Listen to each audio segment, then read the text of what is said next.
Salut tout le monde, j'espère que ça va bien. Alors aujourd'hui on se retrouve pour une nouvelle vidéo, donc sur laquelle je vais parler du top 10 des personnages les plus rapides de Dragon Ball Z, Dragon Ball et Dragon Ball Super. Donc dans le fond, de toute l'histoire de Dragon Ball. Alors voilà, j'espère que tu vas aimer cette vidéo. N'hésite surtout pas à lâcher un pouce bleu, voilà, à t'abonner et à réagir en commentaire. Donc on se retrouve à la 10e position tout de suite. Donc en 10e position, on se retrouve avec Sangohan Ultime. Donc il était assez rapide. La première fois qu'on l'a vu, c'était dans la saga Boo. Donc il se battait contre Boo mode Ultime. Donc voilà. Je l'ai bien aimé cette partie-là. Surtout le personnage Sangohan, je l'aime bien. Donc son style pis tout. Mais par contre, dans la saga GT et dans la saga Super, ils l'ont un peu, comment peux-je dire, sous-estimé. Donc c'est pas grave. Donc on se retrouve à la 9e position tout de suite. Donc en 9e position, on se retrouve avec Beerus. Donc on le retrouve la première fois dans le film où est-ce qu'il y a Sangoku qui se transforme en Super Saiyan God. Donc comme je disais tout à l'heure dans la vidéo précédente, pardon, je me rappelle plus du nom du film. Je m'excuse. Mais comme je disais tout à l'heure, je crois que c'était la transformation de Son Goku ou quelque chose comme ça. Bon, c'est pas grave. Alors, moi j'aime bien Beerus. À la base, comme c'est un dieu, ben moi je trouve qu'il est... Déjà je trouve qu'il est vraiment fort. Il est plus fort que Son Goku. Mais les gens ils ne pensent pas qu'il est plus fort. Bon, c'est mon avis.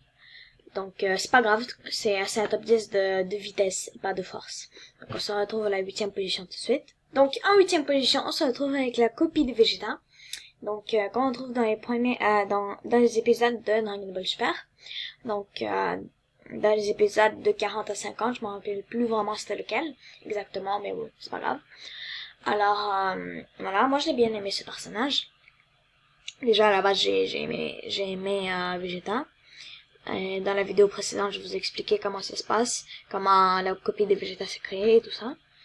Bon, maintenant, il est dans un autre top 10, car il est vraiment rapide. Et voilà. Comme j'ai dit tout à l'heure, je l'aime bien ce personnage, il est stylé et tout, mais on comprend que j'aime mieux Vegeta. Ça se voit. Bah, c'est normal en plus. Bon, c'est pas grave, c'est mon avis. Donc, on se retrouve à la 6e position tout de suite. Alors, en 7e position, on se retrouve avec Goku Black. Qu'on retrouve dans les derniers épisodes de Dragon Ball Super. Bah, je veux dire, les derniers épisodes qui sont sortis. Donc, à peu près de l'épisode 55 au 50 au dernier épisode, donc au 63e, pardon. Donc, voilà. Moi, ce personnage, je l'ai moins aimé. Son caractère, je l'ai aimé, par contre. Je l'ai aimé. Mais je trouve qu'ils ont fait... Je trouve que vraiment la saga Super, ils reproduisent des copies. Remarquez, pardon. Il y a Champa, la copie de Beerus. Il y a Vados, la copie de Whis. Ensuite, il y a Black Goku, la copie de Goku. Ben, c'est pas vraiment la copie, mais je veux dire, vous comprenez que c'est comme la copie de Sangoku, parce que les créateurs, ils ont pas eu d'imagination, puis ils ont inventé ça, voilà. Ensuite, il y a, je crois pas qu'il y a d'autres copies, mais en fait, c'est comme des copies. Les personnages principaux, c'est des copies. Donc, ils ont pas eu vraiment beaucoup d'imagination dans la saga Super. Mais bon, c'est pas grave. J'espère qu'ils auront de l'imagination un peu plus tard. Donc, on se retrouve à la 6e position tout de suite. Alors, en 6e position, on se retrouve avec Zamasu. Alors, moi, ce personnage, je l'ai aimé. Donc, son caractère. J'ai plus aimé son caractère que le personnage. Voilà.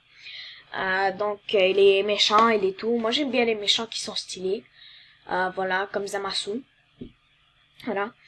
On le voit en même temps que Goku Black dans les épisodes de 55 à 60, à 63.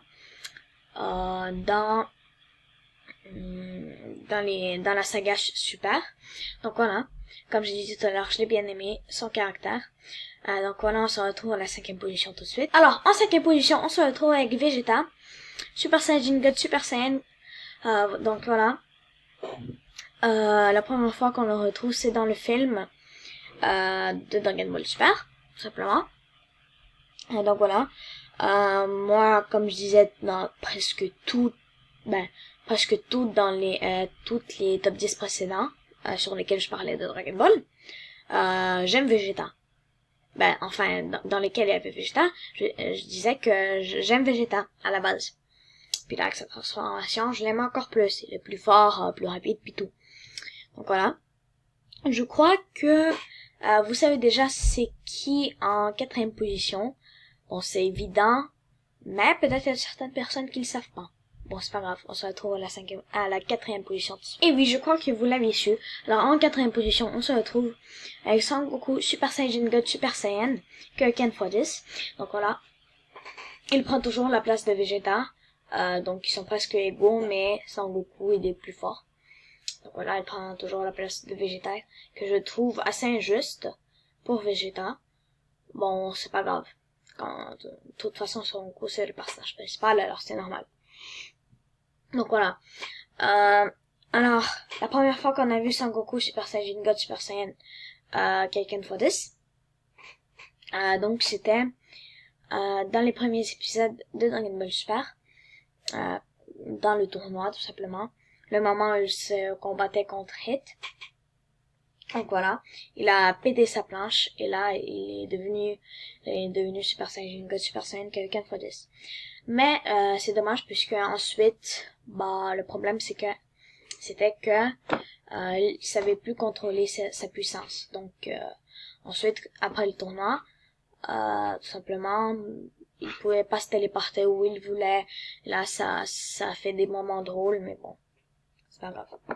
Donc on se retrouve à la 3e position tout de suite. Donc en 3e position, on se retrouve avec Hit, donc qui est juste un peu plus rapide que Sangoku. Donc voilà. La première fois qu'on retrouve Hit, c'est dans le tournoi justement contre Sangoku dans la saga Dragon Ball Super. Donc voilà. Moi, je l'ai aimé comme personnage. Son style, son caractère, tout, je l'ai aimé. Ça veut pas dire que c'est mon personnage préféré. C'est juste, je l'ai aimé. Mais on va pas parler de ça, c'est pas un top 10 de mes personnages préférés. Donc on se retrouve à la 2e position tout de suite. Alors, en 2e position, on se retrouve avec Whis. Donc, qui peut... La première fois qu'on retrouve Whis, c'est dans le film où est-ce qu'il y a Sangoku qui se transforme en Super Saiyan God. Voilà. Moi, je l'ai bien aimé comme personnage. C'est mon personnage préféré. Donc oui. Si vous vous demandiez c'est qui est mon personnage préféré, donc c'est Whis. Son caractère, tout, je l'adore. Il est super, mais super pour moi. C'est mon caractère. C'est pas mon caractère, mais c'est le caractère que j'adore. Donc voilà. Voilà. Il peut changer de dimension en une fraction de seconde. Il peut aussi changer de temps, donc il peut remonter le temps, mais son maximum c'est 3 minutes, donc c'est dommage. Mais bon, c'est quand même mon personnage préféré, donc pour moi c'est mon meilleur personnage. C'est pas le plus fort, mais son caractère plutôt c'est le meilleur. Voilà, on se retrouve à la première position tout de suite. Et oui, le moment bien entendu. Donc en première position, on se retrouve avec Vados. Donc Whis, mais dans une autre dimension. Donc Vados, on la retrouve dans plusieurs top 10, comme dans le top 10 précédent, on la retrouvait. Donc voilà. Moi je l'aime bien comme personnage, mais Whis, comme je vous ai dit, c'est mon personnage préféré. Vados, je l'aime pas tellement que Whis. Comme je disais tout à l'heure, c'est la copie de Whis. C'est pas très original, alors voilà, je l'ai pas aimé. Mais bon, c'est à vous de décider. Donc voilà, c'est tout pour ce top 10. Donc voilà. Donc c'est tout pour ce top 10. J'espère que tu as aimé ma vidéo. Donc n'hésite surtout pas à lâcher un max de pouces bleus, à t'abonner, à réagir en commentaire et à plusieurs d'autres choses. Donc ah oui, j'ai oublié de te dire, n'hésite surtout pas à partager cette vidéo et puis toutes les précédentes. Donc sur ce, je te dis une bonne fin de journée. Ciao.